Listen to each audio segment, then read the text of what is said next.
అపార కరుణా సింధుం జ్ఞానదం శాంతరూపిణం శ్రీ చంద్రశేఖర గురుం ప్రణమామి ముదాన్వహం. ఓం శ్రీ గురుభ్యో నమః. ఓం శ్రీ మాత్రే నమః.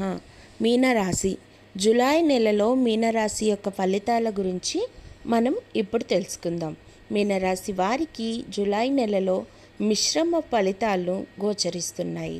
నెల ప్రారంభంలో మీరు కొన్ని ముఖ్యమైన జీవిత సవాళ్లను ఎదుర్కోవాల్సి ఉంటుంది. ఈ సమయంలో పరిస్థితులు మీకు అనుకూలంగా ఉండకపోవచ్చు, కానీ అవసరమైన రాజీలు చేసుకుంటూ సమస్యలను పరిష్కరించడానికి మీరు మీ తెలివితేటలను, విచక్షణను ఉపయోగించాల్సి ఉంటుంది. ఈ నెలలో మీరు సోమరితనం, అహంకారం, కోపం ఇలాంటివి చూపిస్తారు. కొద్దిపాటి జాగ్రత్త ఎంతైనా అవసరం. వివాదాలతో చిక్కుకోవడం కంటే సంభాషణలు నెలకొల్పడంపై మీరు దృష్టి పెడతారు, కాబట్టి ఆ సంభాషణలకు దూరంగా ఉండటం ఎంతైనా అవసరం. మీరు ఉద్యోగి అయితే ఇతరులు చెప్పే దానికి ఎక్కువ ప్రాధాన్యత ఇవ్వకుండా మీ లక్ష్యాలపై దృష్టి పెట్టడం ఎంతైనా అవసరం.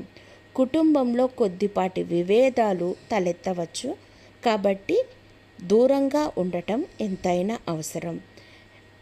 నెల రెండవ వారంలో పరిస్థితులు మీకు అనుకూలంగా మారుతాయి. భూమి లేదా ఆస్తికి సంబంధించిన వివాదాలు ఒక ప్రభావవంతమైన వ్యక్తి సహాయంతో పరిష్కరింపబడతాయి. మీ ప్రేమ జీవితంలో లేదా వైవాహిక జీవితంలో మంచి బంధాన్ని పెంపొందించుకోవడానికి మీరు మీ భాగస్వామితో మర్యాదగా ప్రవర్తించాలి. వారి అవసరాలను అర్థం చేసుకోవాలి. మీ జీవితంలో చాలా అనుకూలమైన పరిస్థితులను మెరుగుపరుచుకోవాలంటే ప్రతిరోజు శివాభిషేకం చేసుకోవడం ఎంతైనా అవసరం. ప్రతిరోజు నిత్య దీపారాధన, శివుడికి అభిషేకం చేసుకోవడం, శివనామస్మరణ చేయడం, ఇలా ప్రతిరోజు ఇంట్లో ఏదో ఒక రకంగా భగవంతుడి యొక్క అనుగ్రహం కోసం చేసే ప్రయత్నం అనేది మీ జీవితంలో ఉన్న అననుకూల పరిస్థితులను కూడా అనుకూలంగా మార్చి పాజిటివ్ వైబ్ అనేది ఇంట్లో తీసుకొచ్చేస్తుంది. అప్పుడు మీకు ప్రతికూలమైన పరిస్థితులు కూడా అనుకూలంగా మారిపోతాయి. కాబట్టి ఈ రెమెడీ చేసుకుంటే మీకు చాలా బాగుంటుంది.